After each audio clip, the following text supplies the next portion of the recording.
Oh, what's up, buddy? Hey dude, how you doing? I'm doing good. What the fuck did you make? How'd you do it? Magic. Mostly magic. It's mostly magic. Oh Heavy. my god. So I admit that I did not pay attention to like any of the development or really any part of this map. I was not part of any of it. And my only impression was basically the stuff that I saw on Twitter. And actually, excuse me, that my White Claw's making me burp a little bit as I'm trying to talk. It's tough. I saw like a PC Gamer article like on Reddit before I even like that's how I learned the map released, and I was like, oh shit. Jeez. Then it's all fresh. Then it's all a surprise when you come in. It's like you're not spoiled. It's like properly playing the game for the first time. Exactly. Yeah. So had no idea what to really expect.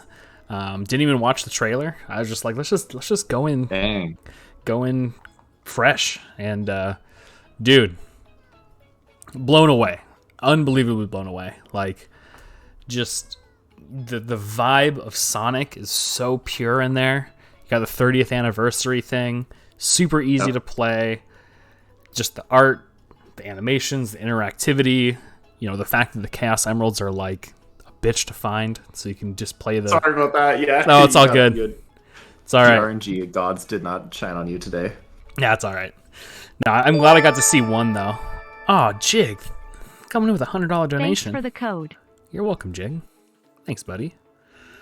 But no, I'm glad I got to see at least one of the bonus levels because that was really cool. So I don't even know where to start with this interview because I think there's so many cool things. But for me, the place I want to start is so when you were creating. Let's see how can I phrase this question? You were able to capture the essence of playing Sonic so well. So like, how did you go about the designing and thinking about how to actually go and create those levels in a way that allowed you to go through so quickly and like made it feel so Sonic? Like, what was your initial like? I don't even know how to ask that question. Like, how'd you design it to make it feel so Sonic-y? I think it's a lot of moving parts, and the team is most of the team are like diehard Sonic fans, so that was a big help. A lot of research went into it. A lot of Sonic games were played in designing something for this, and like the levels and the way the levels were made. I mean, like it definitely had to be done in tandem with like a shifting move set as we were trying to like nail down how the movement was going to feel, and like bringing the movement to Minecraft and having like momentum, even the way we did. Yeah, that was mental. But yeah, sorry. I guess like the design process though was very iterative, and we still wanted it to be very creative and different, and like be a Sonic game on its own. So it's kind of a roguelite in the sense that you pick up like rings, you take them to the shop, and you can unlock new characters, new movesets, the extra life and stuff, and you progress, and you earn more score as you progress as well. Yeah, so we definitely want to add our own flair to it from the get-go, and like the infinitely generating levels as well. Well, we can chat about that a bit. But, infinitely generating levels. Interesting. Okay. Yeah, because that was one thing that levels, but, like it was really subtle, and it definitely made it like the the levels being random. I didn't notice it right away, but I definitely noticed that I didn't feel like I was playing the same thing over and over and over again. So when you mentioned that, I was like, oh. Of course, like of course these are randomized because I haven't seen the same 2 sections in a row, even though I played Act 4, 5, 6.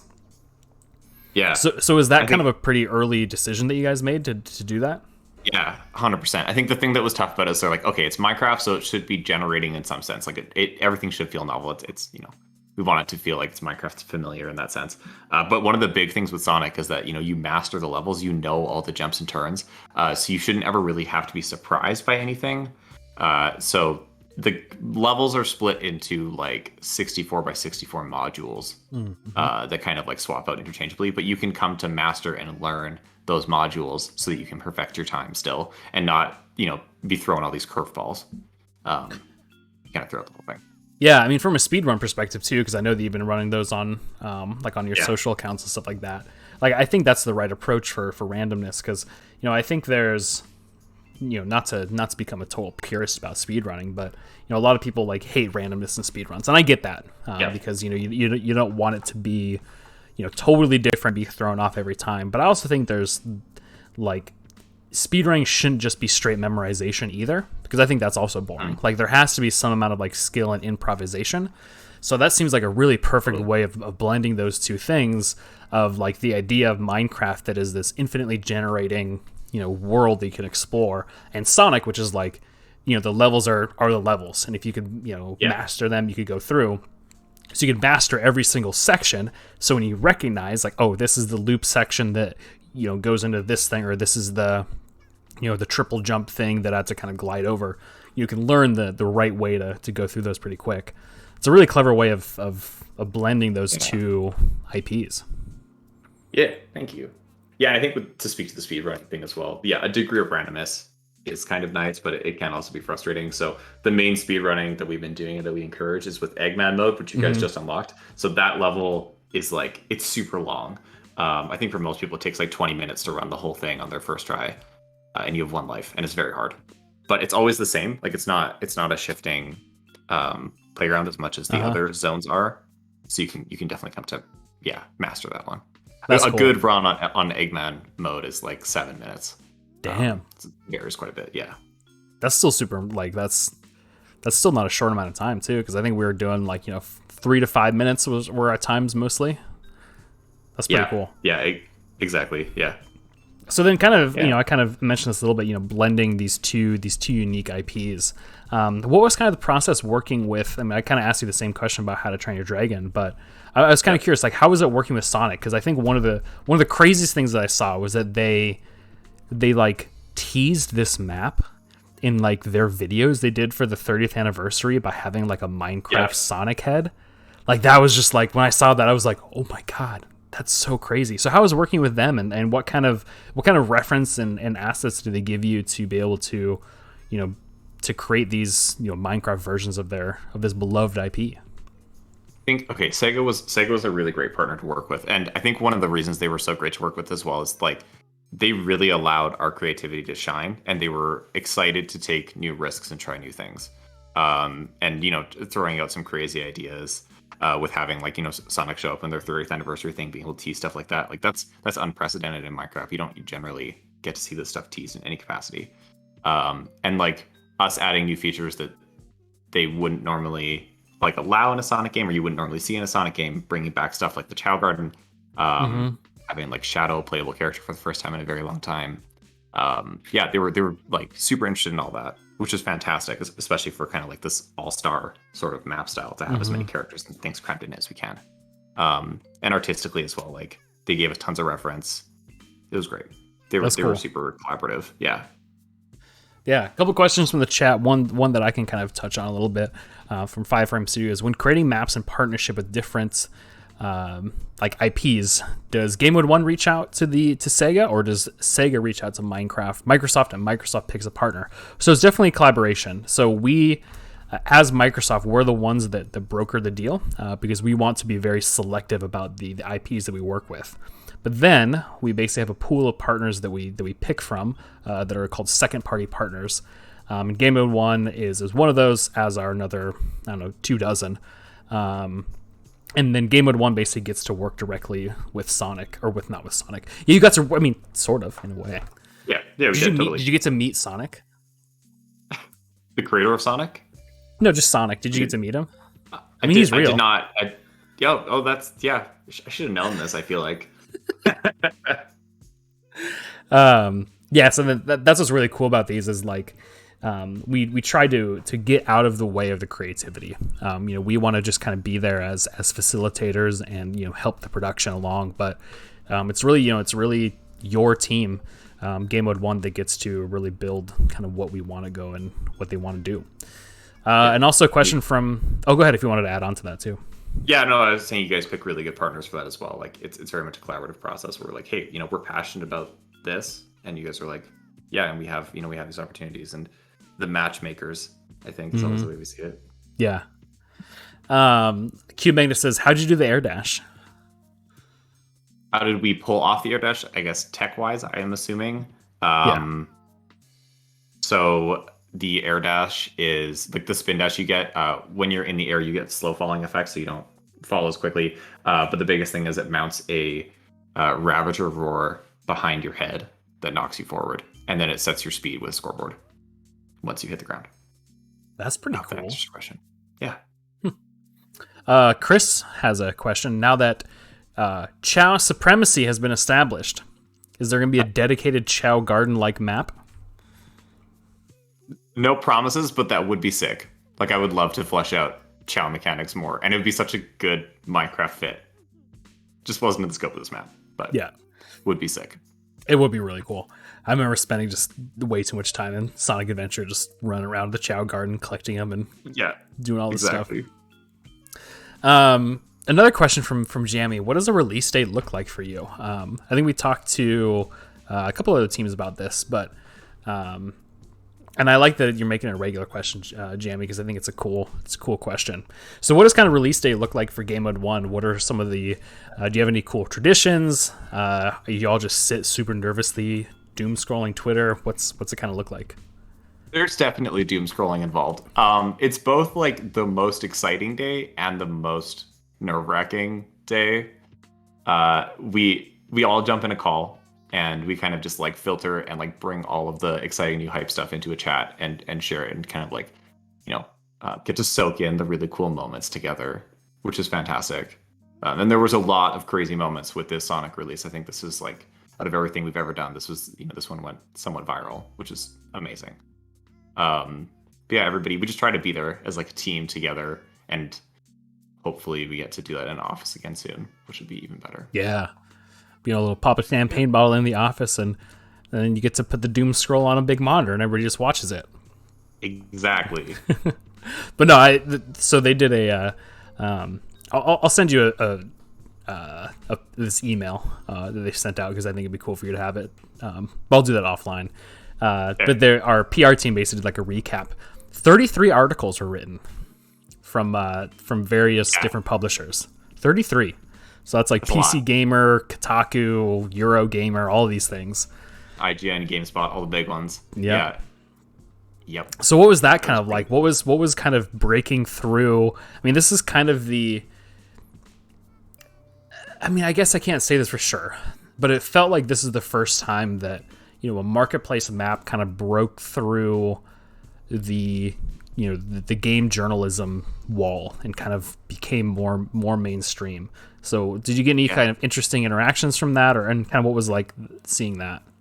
Did you see Notch's tweet? No. Notch was tweeting about this. Oh my god.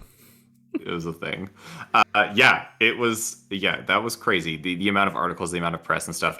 I really do feel like this game, more than any other, was kind of really warmly adopted into pop culture right away. Mm-hmm. Just like the amount of interactions we were getting from YouTubers as well, and just like the likes and stuff on Twitter, like posts, just random things about there being like a Chow Garden in Minecraft, like 10,000-20,000 likes, all over the internet. So yeah, and it's amazing, and it's really good as well to be kind of respected in that game space for making something. And we labor really hard over these things. These Minecraft maps. It's quite the business, as you know. Mm-hmm. So yeah, it's great to see that and see that being paralleled with the likes of indie games as well. Yeah. And yeah. That's really cool. Great question for One Gaming. The kind of a question about like the art direction. How did you make all the models, blocks, and even the skybox look just like the Sonic game, but you still maintain that this is like still Minecraft? There's still like that kind of depth and stuff like. And he was saying that his friend and I, when they were playing, kind of forgot they were playing Minecraft. So how did you kind of handle that art direction to really make everything feel just like the game? I guess worth prefacing for all these questions as well. Like I didn't personally, of course, direct the art. I directed the game, but our talented team did such an amazing job, and they have a lot of experience with trying to marry those, different art styles with Minecraft as well. But yeah, trying to find that balance and trying to as well make it like a really immersive experience that kind of stands on its own, but of course using the Minecraft engine. From a tech perspective, everything's made in Blockbench for the model and art side, but a lot of help from Sega as well, giving us the references from different games and research that was done in to pull as many Sonic references as we could. And I think there's kind of this nice thing when building in Minecraft where like you do have pretty like nice, comfortable parameters on what you can do. There's limitations on what you can make. So everything does kind of like fall in towards the median of what it should be. If you go to design Minecraft and Sonic, most of the time it kind of turns out looking the same way. Like there's only so much you can do with it. And that's one of the nice things of working with pixels. Yep. It's just finding that like perfect design that works really well. Yeah, I can imagine like adapting a game that's 16-bit or 8-bit or whatever becoming a lot more easy than trying to adapt something that's I don't know, like trying to adapt Banjo-Kazooie or something. Like that's going to be a lot more difficult to make that happen rather than something that's already kind of built pixelized. And we do the same thing with Pac-Man too. Like working on those like classic, iconic looking pixel art games, bringing that to Minecraft is always such a good blend. Yeah, 100%. So how many? So how long did this take to make, and how many people kind of contributed to it? I think 23 people. There's credits in the tutorial room, which you guys should all check out. Oh, I should go do that. Amazing job. Yeah. I'm gonna run over there while you're talking. I don't have an exact number. I want to say it was a shorter time frame because we had just wrapped up working on How to Train Your Dragon as well. I think we worked 4 months, and it was like 23 people. Pretty quick turnaround for the amazing stuff that was done. Yeah. All right, where are these credits at? I'm in the tutorial room. They're in. I guess I can't see your screen. That's fair. Here, let me do this. They're on a TV, kind of behind, like behind like a mesh. I think right over here. Yep. Yeah. There we go. I'll let those scroll for a sec. Gameplay lead Cade. Got to ask Wilson Villegas. That's and John Newell how everything went together. Brandon Walsh. Chris Lackey doing some amazing stuff. Lackey. Yeah. Mateo, is he newer on your team? No, Mateo was lead animator for us for a while. A while? Okay. Yeah. And of course, Blockbench and Amulet. Incredible. Bridge. Yep. Oh yeah, of course. There's those credits for you. So it's actually another cool question from 5Frame in the chat. What took longer, the development or the QA? Development. I don't think we had as much time for QA as we would have liked. We got on a new QA lead for this project as well. He did a fantastic job pulling everything together. I think we probably did like dedicated month of QA, and then the remainder of development was for actual production. Gotcha. That kind of makes sense. Kubos has another great question. What was the most technically challenging thing to make for this map? That's a tough question. I think there's a couple of things. I talked a little bit about the movement. That was really hard to get that working, but the developers did a great job, and they're very experienced with like physics-based things since we did kind of 2 dragon maps back to back, and we play a lot with like interactions on that side. One of the super tough things for us that didn't actually end up making it into the game fully. So the levels and the way that you experience the levels, they were supposed to be like properly infinitely generating, and it would like load in structures as you booted up a level. So you'd be able to kind of like experience the whole thing. And we had the tech working for that, but Minecraft just couldn't handle it on many devices, and we had to cut it. But that went through so many iterations, and it was really tough to get the maps, like all the zones and all the levels, be fully functional, fully playable with all the different characters. Like the scope of that, it just it multiplies really quickly. But it was very fun. Like it was a fun challenge to try and get, because in Sonic, like every level you ever play is always the same, right? Yep. So trying to spice it up in different ways and have it still feel true to Sonic was a fun challenge. Yeah. No, I can see that being quite difficult, but also probably what makes game development fun is trying to solve those kind of challenges and stuff, and find creative and new solutions to them. Yeah, for sure. Another question from the chat, Warhead5170.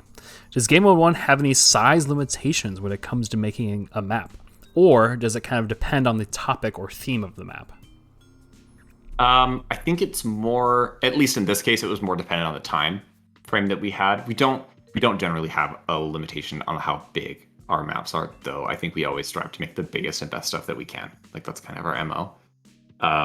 So no, not necessarily. There's some environmental constraints, but like internally, we don't set any for ourselves. Mm-hmm. And then last question to wrap up: how are you gonna top this project? Asks Q Magnet. Fuck man, I don't know. I love this project. It's amazing. We have some other really cool stuff in the pipe, but yeah, it's gonna be a fun challenge and yeah, try to innovate in new ways, of course. Yeah. No, I mean, dude, I was completely blown away. Just the level of polish, all the different things you can unlock, all that stuff is super, super impressive. So Thank you. excellent work, dude. Thank you. Yeah, it was a lot of fun. Thanks. Yeah. No, I had a great time playing it. So any shout outs, anything cool you wanna talk about in your moment of fame here, I guess, on my stream that has 2 seconds of fame. Yeah. Yeah. Just shout outs to the dev team, honestly, because I know they worked so hard on this map and pulled everything they could to make it what it is, and a lot of love poured into it. So shout out to them. Go check them out on Twitter and support them and stuff. And check out the credits in the game if you can. And and shout out to the comms teams, dude. They don't we're always talking about production and stuff. They don't normally get the love, but they did a fantastic job. Mm-hmm. Kind of like roping in everything with the release of this map, which is amazing. Yeah, all the stuff you've been doing on Twitter and like all the little videos and stuff like that have been super, super cool. So it's been cool to see those on my timeline, like every other day, basically. Yeah, I'm posting lots. They got some really good content out there. Yeah. Cool, dude. Yeah, well, Mark Gordon, Ad Ho-Chin as well, who are in our channel. Yep. Absolutely. I know we had a bunch of Gamemode oneers in the chat. It was cool to see them all. Yeah. So, well, thanks, dude, for hopping in. Enjoy these interviews as always. It's always fun to get a little inside scoop on how it was made. Yeah, man. Some props from John there too as well. Thank you. Reverend J. But yeah, we'll probably be playing some more Gamemode 1 stuff in the future. I don't know. For sure, dude. We gotta chat to see what you got coming up next. We haven't had a chat in a little while, so I'll get that scheduled. Yeah, we should catch up on that. Yeah. Yeah, thanks for having me, Quinn. It was good fun. No problem. Talk to you later, Sean. Have a good weekend, dude. Yep, take care. Thanks.